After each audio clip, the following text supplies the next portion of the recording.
right, so I've been described as your favorite actuary and put your hands together for us. So expectations should go a lot lower now because all I have to do is go down from here.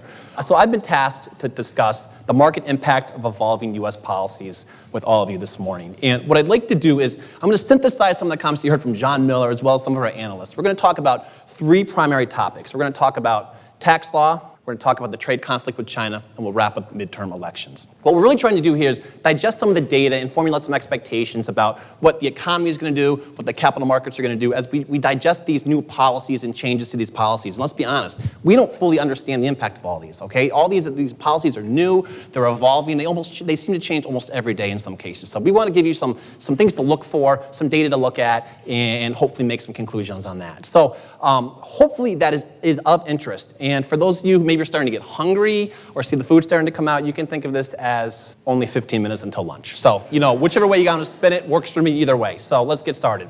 New tax law. Now, it's probably a little odd to describe this as the new tax law, seeing that this was passed on December 20th of 2017. But we've tried to make the point, I think John made the point, and a lot of the asset managers and researchers we talked to make the point that, yeah, we know the provisions. There's certainly been a short-term reaction by the markets to this, but we don't really know how this is all going to filter through, right? We can look at it from an individual perspective. We're all going to pay less taxes, more money in our pockets. What do we do with it? Companies are going to have more money. How much of that is returned to investors via dividends and profits? How much of that is reinvested in the company? So there's a lot to be seen here, and we're going to try to kind of digest those and understand how they'll impact individuals as well as capital markets. So let's start with the individuals. The good news is we're all going to have more money in our pocket. And what we've done here is we've broken out the change or reduction in federal tax rate for all of us by income brackets. So whether you're under $75,000 or maybe over $1 million, you'll have you'll have more money in your pocket. That's the good news. One piece of this legislation, which I don't think got enough publicity, is that the tax cuts to individuals are temporary in nature. That's why you see all these lines crossing that horizontal axis in 2025. That was necessary in order for Republicans to pass this without any Democratic support. They needed these to expire in 2025. Chances are Congress will extend these tax cuts when we get to that point in time. But for me, I think this is something that's not understood universally enough. And I think it also supports the comments that John made earlier that the corporate tax rate reduction, not only is it a much larger percentage change, but it's going to ultimately drive things more and have more of an impact. But the good news is if we have more money in our pockets, what are we likely to do with it? Anyone who took a basic economics course knows that consumption fuels 2/3 of GDP. Some people may choose to save some of this additional money they have in their pocket. Chances are some people are going to spend some, okay? So if we look at the projected GDP that's shown in the dark gray, we expect GDP to pop by about 50 to 75 basis points. Again, getting back to the idea of we don't know the ultimate impact, there's a range, right? So we've modeled a couple different multipliers here, but the big takeaway is GDP should increase. So far, so good, right? More money in our pockets, GDP going up. What could go wrong? Well, there's no such thing as a free lunch. Again, basic economics. What we charted here, and again, John alluded to this as well. Projected federal spending for the 2018 budget. Spending about $4.1 trillion and not a lot of flexibility with that spending amount, right? So we have to pay for it. If the government's collecting less money from corporations, from individuals, there's a missing piece in this graph, right? Because you obviously have to equal to balance the budget. What are we going to do? How are we going to go and get that money? Borrow it. $800 billion, okay? Now, the idea of borrowing money to balance the budget, nothing new. And I hate to keep repeating what John said, but I'm actually glad I'm saying the same things as him because it'd be really weird if he said one thing and I said the exact opposite. But we've traditionally run a deficit here in the United States, okay? With the exception of about 1996 through 2001 when we ran a surplus, we've traditionally run a deficit. This graph shows deficit as a percentage of GDP. Note the period on the far right, 2019 through 2025, projected deficit. That is larger than the deficit we've run over the last 4 or 5 years. Now, here's where we're going to start to make the connection to the economy and capital markets. Now, obviously, China's been a ready buyer of our debt, Japan, Europe, but we're trying to sell more debt. So what do you think they might ask for? They might ask for higher interest rates, right? They want to be paid a little bit more to take on our debt. So what does that mean for different asset classes? Well, the easiest mapping to make, and Ben just did the job for me anyways, is fixed income, okay? Fixed income, you look at duration, interest rate risk. Interest rates go up, prices go down. The longer your duration, the more sensitive you are to rate increases. So what we've modeled here is the impact of a 1% parallel shift in the yield curve. Now the caveat here is any shift in the yield curve is likely not to be parallel, but I'm going to be perfectly honest with you, it's a lot easier to model a parallel curve. So that's what we've done. Longer duration, as you'd expect, gets hurt more, right? Look at your 30-year treasury, you get walloped. Your shorter durations, your 2-year treasury, your floating rate, your bank loans, you're actually still positive because there's short duration and there's an income component to that as well. Now, of course, this needs to be balanced, right? You don't want to be too short duration, you don't want to be too long duration, so Ben's guidance is perfect. Do stay moderate, but I think it's important to understand that in order to finance this tax cut, it's likely rates could go up and it could hurt your fixed income returns a bit. Again, I'm in the interest of formulating expectations, being honest, not telling you what you want to hear. So fixed income could be a little bit tough. Now let's look at U.S. equities. Samantha already told you that value stocks will be the biggest beneficiary of tax cuts. But what if we look at it instead of a style basis, a capitalization basis, large, mid, and small? Well, clearly the corporate tax rate is going to impact U.S. companies much more than non-U.S. companies. So of the different capitalization levels, which size has the greatest concentration of revenue from the United States? Small caps, 79%. Again, spoiler alert, John already told you all this, right? And you saw this in the short term, fourth quarter of 2016, after Trump gets elected. What did the best? Small caps. What's doing the best this year? Small caps. So you're starting to see that benefit already. But again, you don't know the final impact. You don't know how companies are how they're going to handle these additional profits, whether they're going to reinvest them, return them to investors. But the expectation is small caps should benefit the most. Now, what about non-U.S. stocks? That's a lot less clear, right? Because any change to the U.S. law isn't going to particularly impact non-U.S. equities. So we're going to go back to the idea of rising interest rates. What we've done here is looked at the last 4 times interest rates in the United States have risen. We're using the yield on the 10-year treasury to measure interest rates. And the good news, is somewhat surprising news to me when I first looked at this data, was 3 out of the 4 time periods, non-U.S. stocks, whether you're talking about emerging markets in the gray or non-U.S. equities in the orange, they've gone up, which is a little counterintuitive because you think about rates going up, dollar getting stronger, that's typically dilutive to non-U.S. returns. But the good news here is that non-U.S. stocks have been more good than bad in times of rising rates. So to wrap up tax law, more money in our pockets, that's good. GDP is going up. Unfortunately, we've got to pay for that because we're collecting less revenue. So to finance the spending and the less tax revenue, you'll probably see interest rates go up a bit.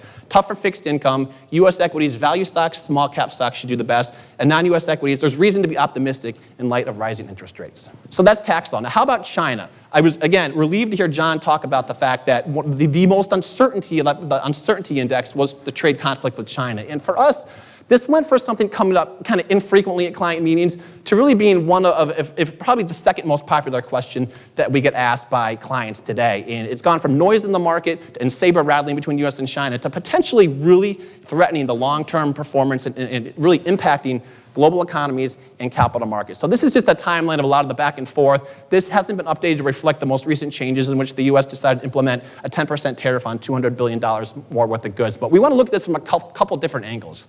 First, let's look at the composition of Chinese GDP. So what we've shown you first are the 2 main components of Chinese GDP. Investment shown in the blue, consumption shown in the green. And probably a lot of you are familiar with it. China has really tried to transform their economy from an investment-driven economy to a consumption-driven economy. And this chart clearly shows that, right? The blue is contributing less and less to GDP. The green, which is consumption, is contributing more and more. Now, what we wanted to overlay on this is the impact of net exports, okay? So 2 points to make about net exports as they show up here in the gray. Number 1, they vacillate back and forth, positive, negative, negative, positive. Not really surprising. You see the same issue in a lot of countries. But it's not consistently contributing to Chinese GDP. And then the second point is, even when it does, it's a relatively small percentage of overall GDP growth. So in some ways, for China, we can talk all day long about tariffs and the impact of them, but it may not hurt their GDP. In fact, it probably won't hurt their GDP big picture too much. But how about something else? Can one side win this trade war, right? I think there's been a lot of focus on, can the U.S. come out ahead? Can we win this trade war? What we wanted to look at here is, how much does each country import from the other? So on the left-hand side, the U.S. imports about $550 billion worth of goods from China. China imports about a quarter of that, $130 billion, from the United States. So could we sit here and say, well, gee, China's exporting a lot more to us, so we can put more tariffs on them and hurt a greater percentage of their economy. And I suppose if you wanted to end the analysis there, you could conclude that there is an asymmetric risk to China because of these tariffs. But be careful what you wish for. Because if you break out what these imports from China look like, which we've done right here, it's capital goods, it's intermediate goods. These are factors of production, right? They're inputs into items that are being produced and consumed in the United States. So if those tariffs are raising the prices of those costs of input and no one else in the U.S. can fill, we can't locate a cheaper alternative, that could actually end up as higher prices to us here in the United States. So there's 2 sides to this. It's very early, and this is likely to persist for quite a while, so we won't know the ultimate impact, but I think it's important to understand both sides of this. Okay, so that's kind of big picture. What about capital markets? What we wanted to do here is look at industry groups with the highest revenue exposure to China. And there are 2 points to make here. Number one, as you march down this list, you see semiconductor in a lot of the descriptions here, okay? Quite clearly, those are growth stocks. I'll show you a couple of familiar names in just a second. Now, the other one is a bit of a mystery group. It is a industry group which is not at all related to semiconductors. And some of you may visit or use these products on an intermittent basis, hopefully not every day like a Facebook or a Google. I'll leave you with that teaser. I'll come back to it just in 30 seconds. Think about it, and you'll have a chance to guess the answer. But just to show you some names of growth stocks here, Intel, Texas Instruments, Samsung, growth stocks, right? So those stand to be hurt the most by this, not to mention emerging market stocks, which, again, we've already heard about. So just for fun, let's revisit this. And for those of you who have not flipped ahead in your deck or sat through one of these practice sessions at Marquette, are there any guesses to what this industry group might be? Are there any guesses at all? Chicken. Did you look ahead or did you know? No. Impressive, yeah. We'll have to get you a free pass for next year's symposium for getting that right. So, yeah, chicken restaurants, Kentucky Fried Chicken and Popeyes. I myself have not been to China, but anecdotally, for people who have been to China, they say literally it's like a Starbucks here in Chicago. You can't go around a corner without seeing a Popeyes, so, or a Kentucky Fried Chicken. So maybe if nothing else, if you have a portfolio disproportionately dependent on Kentucky Fried Chicken profitability, you might want to pare that back a little bit after today.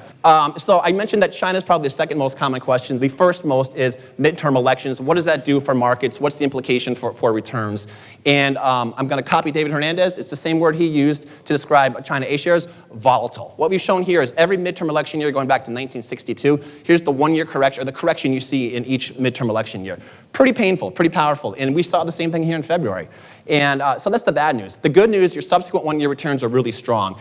And in 2018, we're really living that story. We saw the correction in February, and I had these stocks, these slides finalized as of last Friday for my commentary. And I was going to say, we're up 11%, S&P 500 year to date. But oops, this week happened, so we're more down to like 8.5%. But again, that underscores the volatility element of midterm election years. And we're going to kind of look at this volatility feature just a couple different ways. The other way is average monthly returns in years of midterm election years. A lot of back and forth, and it hasn't oscillated quite this much in 2018. But typically, the market's looking for direction. You know midterm elections are around the corner. You know that control of potentially Senate and or House could be up for grabs. That creates uncertainty for policies, don't know what to expect for future laws. So there's a lot of volatility. Come fourth quarter, maybe because of polling, October, you have a pretty good idea of what the market looks like. And then, of course, in November, December, there's more clarity. So you see more consistent results. And the last thing we're going to look at from a volatility perspective is you look at each year of the presidential cycle. Okay, we can look at a number of different performance metrics here. But again, we're talking about volatility, right? So which year do you think is the most volatile? Year 2. 21%. Easily the most volatile of any year. So again, midterm election years, if nothing else, they're volatile. Now, the last thing we want to look at, and this is something you saw a couple years ago when Nat made a talk about election years, is if we look at the different compositions who has control of the White House, the Senate, and the House of Representatives, how do the markets tend to perform depending upon what the profile is? And clearly, we'll have a Republican in the White House. We are likely to have a Republican-controlled Senate. The House of Representatives seems a little bit more up for grabs. So there are really two potential paths here, RRD or RRR. In either case, markets historically have been strong. Now, there are two consultant caveats here. Number one, there are not a lot of data points for either one of these. And then the second one, you guys can probably say it along with me. Past performance is not a guarantee of future returns. And that could not be more true as we sit here in 2018. I think there's more uncertainty, there are more simmering geopolitical tensions, and then, more than anything else, longest bull market on record, really high stock market valuations. We're probably not going to see 16% each year, but I've been wrong at this forum before, so I would love to be wrong about that.